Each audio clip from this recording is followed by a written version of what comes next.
Hello students, कैसे हैं आप सब। आप सब अच्छे होंगे, पढ़ाई भी कर रहे होंगे। पीछे के लेक्चर्स में हम सेट थ्योरी के सभी कॉन्सेप्ट दे चुके हैं, डेप्थ में दिए हैं। जितना हो सका उतना हम डिटेल में जाने का कोशिश किए हैं। और आज जो है हम चैप्टर सेट का जो है एक्सरसाइज 1.1 स्टार्ट करने जा रहे हैं, जो कि एनसीईआरटी क्लास 11th का है। और हम इससे भी जो है हम डेप्थ में बताएंगे। आप लोग को जो डाउट होगा वो कमेंट सेक्शन में जाके ज़रूर पूछिएगा। और मुझे नहीं लगता है कि एक बार जो है आप मेरे सारे लेक्चर्स को देख लेंगे तो आपको कॉन्सेप्ट के लिए कहीं जाना होगा। एक्सरसाइज तो मैं करा दे रही हूँ, लेकिन अगर कॉन्सेप्ट आप एक बार देख लेना तो एक्सरसाइज के लिए भी आपको नहीं आना होगा। और उसके बाद भी अगर आप लोग कोई डाउट या प्रॉब्लम हो तो कमेंट सेक्शन में ज़रूर पूछें। तो स्टार्ट करते हैं। Which of the following are sets justify your answer? इन सभी में से कौन कौन सेट है और है तो क्यों है। तो हमारा फर्स्ट क्वेश्चन है the collection of all the months of a year beginning with letter J. तो हम सबसे पहले आपको हम रिकॉल करा देते हैं कि किसी भी कलेक्शन को हम कब सेट करते हैं, कब कोई भी कलेक्शन सेट बन जाता है। तो उसके दो कंडीशन थे। फर्स्ट कंडीशन क्या था, वेल डिफाइंड होना चाहिए। क्या होना चाहिए, वेल डिफाइंड। फर्स्ट हमारा वेल डिफाइंड होना चाहिए। और सेकेंड क्या है, हमारे जो एलिमेंट्स हैं वो डिस्टिंक्ट होने चाहिए। डिस्टिंक्ट मीन्स क्या, अलग अलग होने चाहिए। तो हम देखते हैं कि हमारे सभी क्वेश्चन में दोनों कंडीशन होल्ड हो गए कि नहीं। Question first, the collection of all the months of year beginning with letter J कह रहा है कि एक साल में जितने भी मंथ्स होते हैं उन सभी मंथ में जो जो मंथ जे लेटर से शुरुआत होता है उन सभी का एक कलेक्शन तैयार कीजिए। तो हम देखते हैं कि जे से कौन कौन सा मंथ का नाम स्टार्ट होता है। क्वेश्चन फर्स्ट, तो जे से हमारा शुरुआत होता है जनवरी, ठीक है। उसके बाद जून और जुलाई, ये तीन ही मंथ है जिनका शुरुआत जे से होता है, ठीक है। और हम सेट के अकॉर्डिंग क्या कर देंगे, हम इसे क्लोज कर देंगे ब्रैकेट में। हम देख रहे हैं कि हमारे क्वेश्चन में पहले से डिफाइंड है, अच्छी तरह से डिफाइंड किया हुआ है, यानी कि वेल डिफाइंड है कि जो हम कलेक्शन तैयार करने जा रहे हैं वो वैसे मंथ का है, साल के वैसे मंथ का है जिनका स्टार्टिंग जो लेटर है वो क्या है, जे है। तो हमारा कलेक्शन क्या है, वेल डिफाइंड है। सेकेंड क्या है, डिस्टिंक्ट होना चाहिए। अब देखिए सभी के सभी मंथ क्या, मंथ थोड़े रिपीट करते हैं, सबके सब डिस्टिंक्ट ही है, इसलिए हमारा कलेक्शन क्या हो गया, ये सेट हो गया। तो क्वेश्चन वन क्या है, सेट है। Second question, the collection of 10 most talented writers of India. अब हम देखते हैं सबसे पहले कि हमारा ये जो क्वेश्चन है वो वेल डिफाइंड है कि नहीं। Collection of 10 most talented writers of India. अब यहाँ पे क्या, यहाँ पे हमें आप लोग कोई भी बता सकते हैं कि इंडिया में 10 मोस्ट टैलेंटेड राइटर्स कौन है। इंडिया में तो टैलेंट की कोई कमी नहीं है, और उनमें भी 10 मोस्ट टैलेंटेड।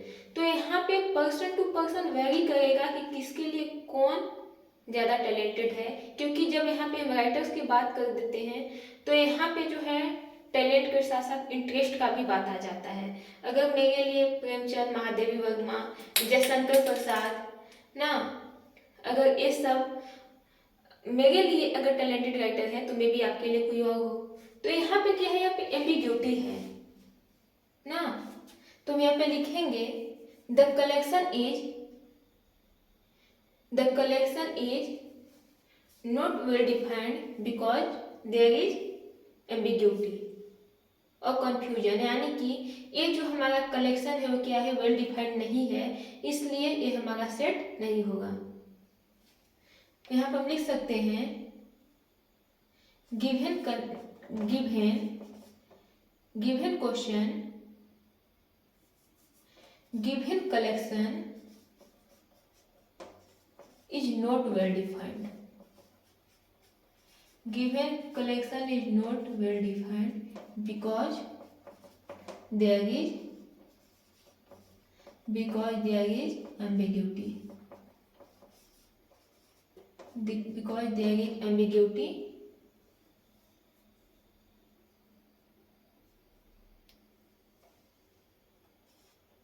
of elements. इसलिए ये हमारा जो कलेक्शन है वेल डिफाइंड नहीं है, क्योंकि यहाँ पे एम्बिग्यूटी है, कंफ्यूजन है कि हम किसे रखें किसे नहीं रखें, ठीक है, इसलिए हमारा सेट नहीं हुआ। Question number 3, A team of 11 best cricket batsman of the world. अब यहाँ पे भी वही है कि वर्ल्ड में जितने भी बेस्ट क्रिकेट बैट्समैन हैं उन सभी में से 11 का आप एक कलेक्शन तैयार कीजिए। यहाँ पे भी कंफ्यूजन है, यहाँ पे भी जो हमारा जो कलेक्शन है वो वेल डिफाइंड नहीं है, तो थर्ड के लिए भी यही हो जाएगा। इसलिए given collection is not a set, तो हमारा कलेक्शन भी क्या हो जाएगा, सेट नहीं हो जाएगा। अब इसे आप लोग इतना समझाया हुआ है तो खुद से तो, हालांकि इतना भी ये तो काफ़ी है हमारा, लेकिन खुद से भी लिख सकते हैं, ठीक है, और खुद से ही लिखिएगा। Question number 4, the collection of all boys in your class. आपके क्लास में जितने भी बॉयज हैं उन सभी का कलेक्शन सेट होगा कि नहीं। तो चूंकि हमें किसका सेट बनाना है, तो आपके क्लास में जितने बॉयज हैं, मान लीजिए आपके क्लास में टोटल 20 बॉयज हैं, तो आपके क्लास में टोटल 20 बॉयज है, तो कलेक्शन तो हमारा वेल डिफाइंड है, बॉयज का ही कलेक्शन होना चाहिए आपके क्लास का। आपके क्लास में किसी गर्ल को हम नहीं रख सकते हैं, पहले से परिभाषित किया हुआ, अच्छी तरह से परिभाषित किया हुआ है, इसलिए हमारा फर्स्ट कंडीशन होल्ड हो रहा है। तो यानी कि हमारा गिवन कलेक्शन क्या है, वेल डिफाइंड है। अब मान लीजिए आपके क्लास में टोटल 20 बॉयज हैं, तो B1 B2 अप टू क्या हो जाएगा, B20, ये सभी हम बॉयज के लिए लिख दिए हैं, ठीक है।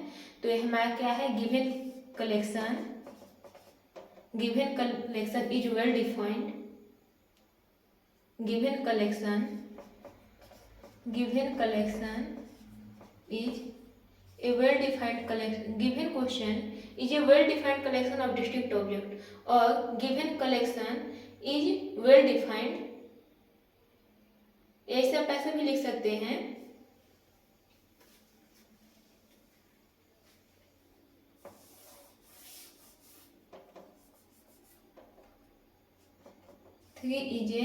question 3 is a well defined collection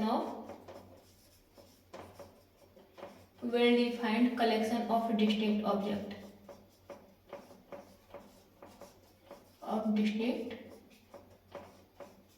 objects,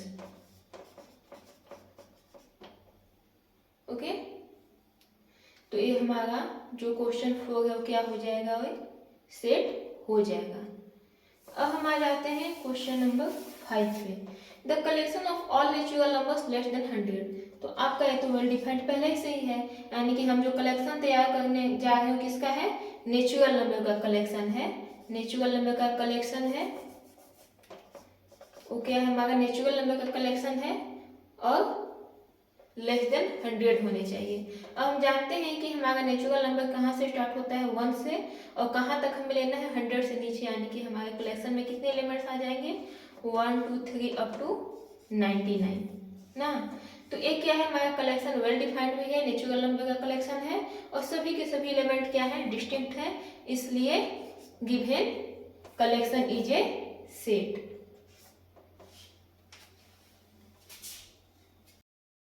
question number 6 7 8 9, इसमें से मैं क्वेश्चन 6 को समझा देती हूँ, बाकी 7 8 और 9 को आप लोग खुद करेंगे, और इसका आंसर जो है कमेंट सेक्शन में बताएंगे, और अगर डाउट होगा तो पूछेंगे। एक collection of novel written by the writer Munshi Premchand. Munshi Premchand के द्वारा जितने भी नोवेल्स लिखे गए हैं उन सभी का कलेक्शन सेट होगा कि नहीं होगा। तो हमारा क्या है, कलेक्शन वेल डिफाइंड है, वो क्या है कि नोवेल्स होना चाहिए, किसका कलेक्शन होना चाहिए, नोवेल्स का, जो कि मुंशी प्रेमचंद द्वारा लिखा गया है, तो वेल डिफाइंड है। और चूंकि मुंशी प्रेमचंद लिखे हैं तो एक ही नोवेल को तो बार बार नहीं लिखे हैं, और लिखे भी हैं तो उसका कॉपी ही कहलाएगा, है ना। तो मुंशी प्रेमचंद जितने भी नोवेल्स लिखे हैं उन सबका हम नाम तो लिख, उनके नेम का कलेक्शन तो हम कर ही सकते हैं, तो यानी कि हमारे कलेक्शन जो वेल डिफाइंड भी है और उसमें जो मेंबर है वो डिस्टिंक्ट भी है, इसलिए हमारा ये सेट हो जाएगा।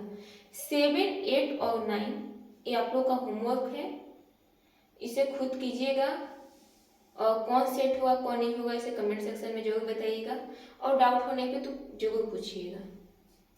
अब हम क्वेश्चन 2 पे आ जाते हैं। क्वेश्चन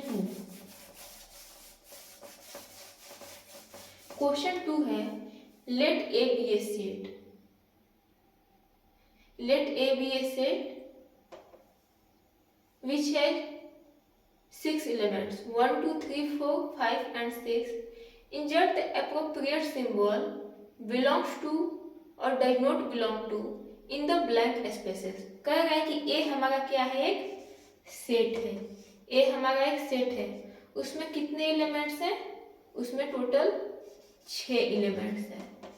और याद कीजिएगा हम आप लोग को सेट का ऑर्डर या कार्डिनलिटी बताए थे। ऑर्डर क्या होता है, किसी सेट में जितने एलिमेंट्स होते हैं, नंबर ऑफ एलिमेंट्स होते हैं, वो उस सेट का क्या हो जाता है, ऑर्डर हो जाता है। तो कोई आप लोग से पूछे कि इस सेट का ऑर्डर क्या होगा या इस सेट का कार्डिनलिटी क्या होगा, ऑर्डर और कार्डिनलिटी एक ही होते हैं, ठीक है। तो क्या हो जाएगा, इसका 6 हो जाएगा, ठीक है। तो एक सेट है जिसमें टोटल 6 एलिमेंट्स हैं। अब कह रहा है कि यहाँ पे जितने भी ब्लैंक स्पेसेस हैं उन सब में से दिखाइए कि कौन सेट ए में बिलोंग करता है और कौन बिलोंग नहीं करता है, ठीक है। उनके सामने बिलोंग्स टू और डज नॉट बिलोंग टू का साइन लगाना है। तो क्वेश्चन फर्स्ट है हमारा यहाँ पे देख लीजिए। क्वेश्चन फर्स्ट क्या है हमारा, 5 देखिए इस सेट में है, तो हाँ 5 यहाँ पे प्रेजेंट है। इसका मतलब कि 5 इस सेट में बिलोंग्स करता है, 5 इस सेट का मेंबर है, तो यहाँ पे क्या लग जाएगा, बिलोंग्स टू का साइन लग जाएगा। दैट मीन 5 बिलोंग्स टू ए।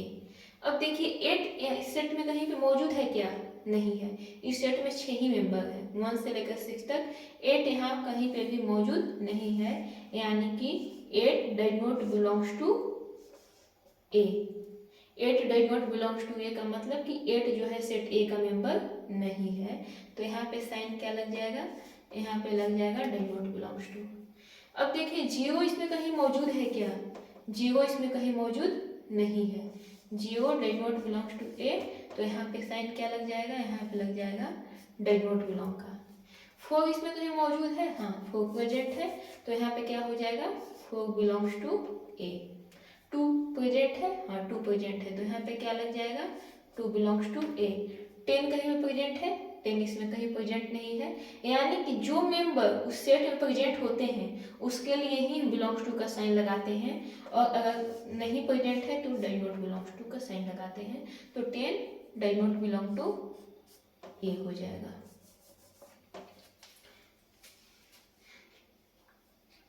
तो आज के लेक्चर में इतना ही। नेक्स्ट का जो क्वेश्चन है हम नेक्स्ट लेक्चर में कराएंगे। आप लोग भी कोशिश जरूर कीजिएगा। Thank you so much.